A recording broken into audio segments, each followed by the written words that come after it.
छोट छोट शिशु को नहीं योग दिवस पालन। योग केवल एक शारीरिक अभ्यास नुहे बरं दैनंदिन जीवनशैली रे यह एक परिवर्तनशील यात्रा जहाँ निजर व्यक्तिगत स्वास्थ्य सह सामाजिक स्वास्थ्य पई अत्यंत लाभदायक होइथाय। सेथिपई जून 21 तारीख को विश्व योग दिवस भाव में पालन होई आसुथबा बेले आज मयूरभंज जिला बिसोई ब्लॉक अंतर्गत बिसोई सरस्वती शिशु विद्या मंदिर रे योग दिवस पालन होइछि। शिशु मंदिर शताधिक छात्र छात्री गुरुजी गुरुमा विद्यालय परिचालना कमिटी सहित समाजसेवी बंशीधर दास दुर्योधन महांत सुराई हंसदा सांबादिक शांतनु पात्र अंशग्रहण करी योग दिवस पालन करिसेंति।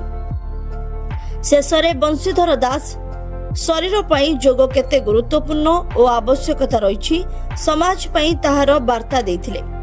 मो बंशीधर दास सोशल वर्कर राष्ट्रीय स्वयंसेवक संघर पूर्वतन अधिकारी आउ सामाजिक कार्यकर्ता हिसाब से बर्तमान कार्यरत अच्छी।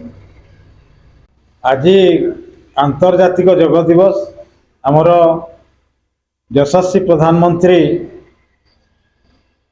श्रीयुक्त माननीय नरेंद्र मोदी द्वारा आरंभ होइछि। आज समग्र विश्व रे योग दिवस पालन करा जाउछि। कोटि कोटि लोक आजिकार दिन में योग करुछंती। एमती तो योग भारत वर्षर जनजीवन रे भारतीय जीवन दर्शन गोटे अविच्छेद अंग, किंतु जेतेबेले भारत वर्ष रे पाश्चात्य सभ्यतार विकास हला, पाश्चात्य सभ्यता भारत वर्ष रे माडी बसला, सेतेबेले योगटा को भारतीय माने धीरे धीरे भूली गले। किंतु पूर्वर योग आम भारतीय जीवन दर्शन रो गोटे अविच्छेद अंग थिला एवं वर्तमान भी रही। योग कहले साधारणतः योग करबा कथा को बुझा जाए, किंतु आमर जीवन रे योग कौन? योग अर्थ आमे जो विभिन्न प्रकार शारीरिक करिथाउ योग रे शरीर सहित मनर संयोग को योग कहा जाउछि।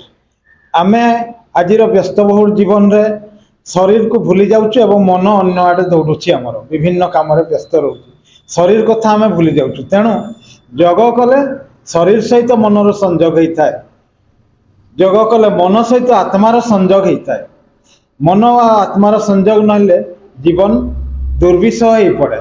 परवर्ती समय आत्मा सहित परमात्मार संयोग होता है। यह ही योग बोली कह जाउछि। शरीर सहित मनर संयोग, मन सहित आत्मार संयोग, आत्मा सहित परमात्मा संयोग।